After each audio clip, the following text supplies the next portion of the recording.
Je vais donc commencer. Mesdames, Messieurs, bonjour. J'imagine que vous connaissez tous le film « Arrête-moi si tu peux ». Il s'agit d'une histoire vraie qui raconte une vaste arnaque. Quelqu'un qui se rend coupable d'usurpation d'identité, qui ment, une fraude de grande échelle, du détournement, un grand faussaire, tout y est. Cet escroc improvisé déjoue le travail du FBI jusqu'à ce qu'il soit finalement arrêté. Franck Abagnale Jr., car c'est de lui qu'il s'agit, finira par travailler pour le FBI pour les aider à déjouer les fraudes de grande échelle. Ce qui m'amène donc à ma question, pourquoi triche-t-on? Quelles sont les motivations derrière la triche? Une définition d'abord, tricher, c'est contourner les règles, qu'elles soient légales ou morales. L'objectif est d'obtenir un bénéfice personnel, psychologique, matériel ou encore social.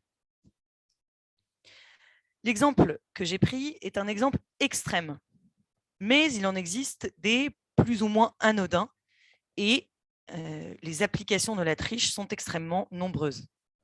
Dans le sport, le dopage ou encore les paris truqués, à l'école ou à l'université lorsque l'on triche pour un examen. Je ne parle même pas des systèmes bancaires et financiers. Et plus simplement encore, on connaît tous des tricheurs lorsque l'on joue à des jeux de société, par exemple. Je vais donc vous expliquer comment les mécanismes de la triche se mettent en place à mesure que l'on grandit. Puis, je vais expliquer quelles raisons nous poussent à tricher. Je détaillerai ensuite les conséquences de la triche et je vous expliquerai comment on peut lutter contre la triche en fonction du temps dont nous disposerons. Les enfants de 3 à 5 ans trichent de manière générale. Et ce pour une raison précise. Ce n'est qu'à l'âge de 6 ans que l'autorégulation intervient. Aux alentours de cet âge-là, la triche devient alors un choix conscient. Mais une expérience a prouvé les choses suivantes. Si on promet à des enfants un cadeau s'ils remportent un jeu, alors que ces enfants ont passé l'âge de 6 ans, 80 à 90% d'entre eux vont tricher. En revanche, si l'on a sorti le jeu d'un contrat moral, on leur précise qu'il ne faut pas tricher, alors ce chiffre tombe à 40%. Dernière étape, si l'on a sorti le résultat d'une certaine pression, alors le niveau remonte à 60%. Si vous dites à un enfant, par exemple, qu'il est très important qu'il gagne, parce que vous savez qu'il est particulièrement intelligent, il voudra faire ses preuves. Cela vous permet déjà d'avoir une idée des raisons qui peuvent pousser à tricher ou ne pas tricher.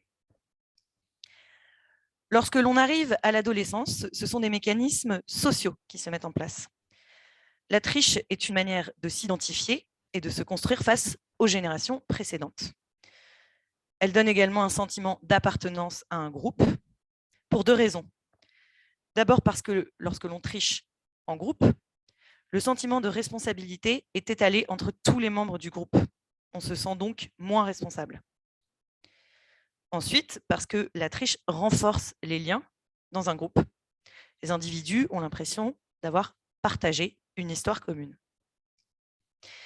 Mais c'est à l'âge de 20 à 25 ans que les scientifiques estiment que le cortex préfrontal est totalement construit et a fini sa croissance.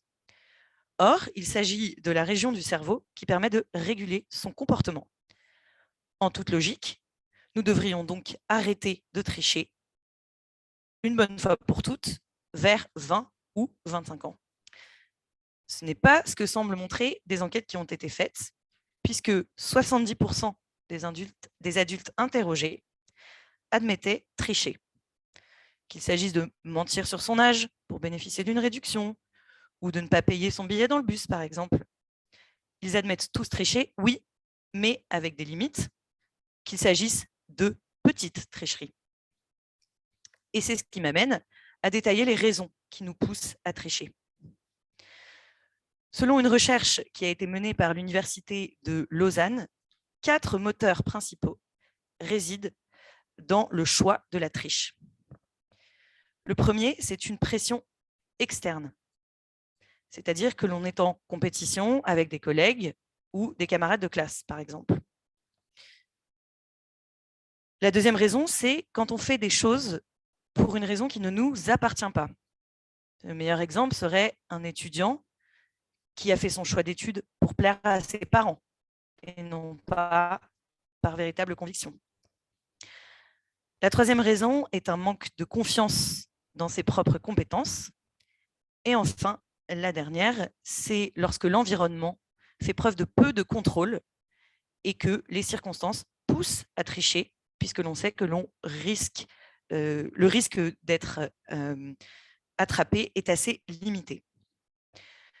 Le problème de la triche, et je terminerai là-dessus pour aujourd'hui, c'est que c'est un cercle vicieux.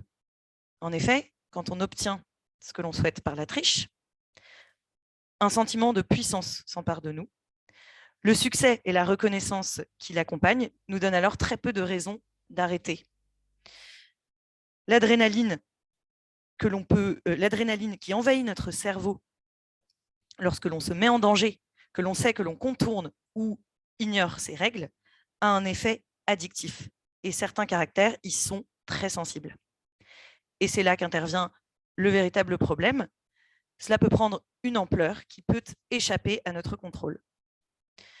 Je continuerai la prochaine fois et je pourrai à cette occasion-là vous expliquer quelles sont les conséquences de la triche, ainsi que les moyens que l'on peut déployer pour lutter contre la triche. Mes chers interprètes, je souhaite vous rappeler à toutes fins utiles que lorsque vous préparez une mission, et vous le savez sans doute, il n'y a pas de triche quand il s'agit d'interprétation. Je vous remercie pour votre attention.